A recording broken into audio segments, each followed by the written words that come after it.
Hey guys, what's up? It's Matt186, and I'm going to be taking a look at the Sound Slave today. This is the SS-502 by LTC, LTC's Sound Slave 502. It's meant to replace the 501, and we're going to take a little bit of a listen here too. I'm going to do my best to demo something for you because it has a neat feature, but it's also kind of a setback. Now, getting this out of the box right away, it immediately feels very nice, very high quality. Everything looks great on it. It just feels awesome. It's got all the controls on the right ears. It's super compactable, contractible, bendy, flexible. It's just really good quality feeling right away. Going over all the buttons real quick, on the very side of it, right below the Sound Slave branding, you have a power switch to power it on. Below that, the other toggle switch that you have is the active noise canceling switch, so that you can go from active noise canceling to not active noise canceling. And the active noise canceling is very good at canceling out sound. It does a great job. You have a volume up button, a play pause button, a volume down button, the USB-C to plug it in and charge it, the audio jack for the boom microphone, and just above that, the really tiny microphone that's built into it if you're out and about on the go and don't want to take a boom microphone with you while you're listening to music. It does have a detachable boom arm microphone, and I'm going to say this right now because I might forget later. The boom arm microphone has sort of a geometric side with a microphone on it and a flat side with a microphone on it. There's a definite difference between the two and how they sound, so I'm assuming that the one with the geometric side is the one you always want towards you, and I'll get into a microphone test here in just a moment. The dongle that it comes with is a little bit awkward, but awkward with a purpose. I think it was more designed for things like certain tablets that can accept it, like iPads or switches,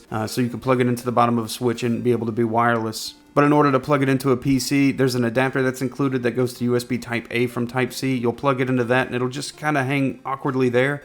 Or if you have a USB-C port, you'll realize probably pretty quickly that it'll become obstructive to other USB ports or other ports on the back of your I/O. So I wouldn't recommend that. Definitely just kind of has to hang there and be dealt with, I guess. The ear pads on it are nice and comfortable. They've got this sort of memory foam feel to them and this faux leather around them. The faux leather doesn't breathe very well, and the design of the ear cups themselves are a little bit uncomfortable because they're not a full encompassing circumaural design. They sort of sit on my ears, and with the pressure applied from the headset itself, it becomes a little uncomfortable after a while. Not as bad as some that I've experienced, but it's not the super most comfortable experience that you might want from your headset for long periods of time. They are pretty immediately good at passive noise canceling. There is an active noise canceling on there, and I'm going to demo something for you here in just a moment. I will say that this headset in particular is a little overly bassy for me, with no real feature to turn off a bass boost or anything. So it's real deep and dark and it's almost muddy sounding. It does sound pretty good.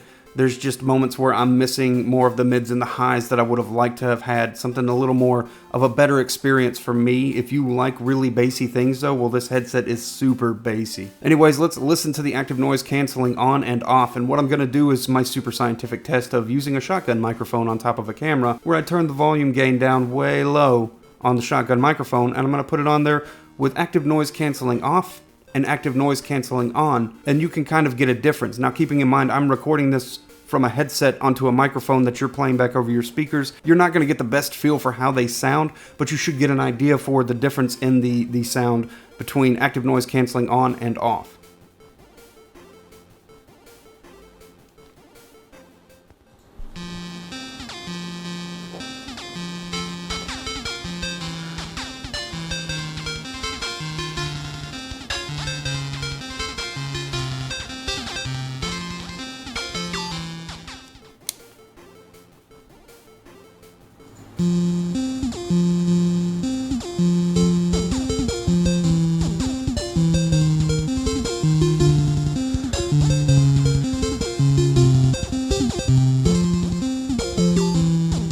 And next, I know most people are going to want to hear what the mic sounds like. Now, in this very moment, you're hearing me through a shotgun microphone.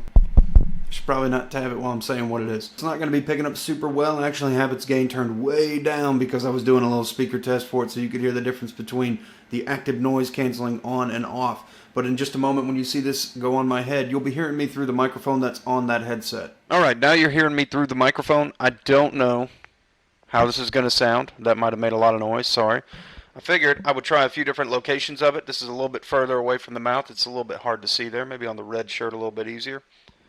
And if we put it really close up to our mouth, what are we going to hear? Anyways, this is what the microphone on this headset sounds like. You can be the judge of whether you think it's pretty good or not, but that's what the microphone on the headset sounds like, and we'll go back to the rest of the video now. As far as weight goes, it's actually pretty heavy at 302 grams versus something like the ultralight G435, which is 162 grams. It's almost twice as heavy, but it's really still not a terrible weight. I had a little bit of a struggle with pairing it. In order to pair it to the 2.4 gigahertz dongle, I followed the instructions in the booklet, and it does say short press on volume up and down in order to pair it to the dongle. That is not the case. In case you have any struggles or problems with it, you need to long press, and eventually it will say entering pairing mode, and that means you're ready to pair it to the dongle. So it's going to be a long press, not a short press. Anyways, I had a little bit of a struggle with that, and I figured I'd share in case anybody else does. Now, there is no straight wired mode here. It's either 2.4 gigahertz dongle or Bluetooth mode, and swapping to Bluetooth mode is pretty simple.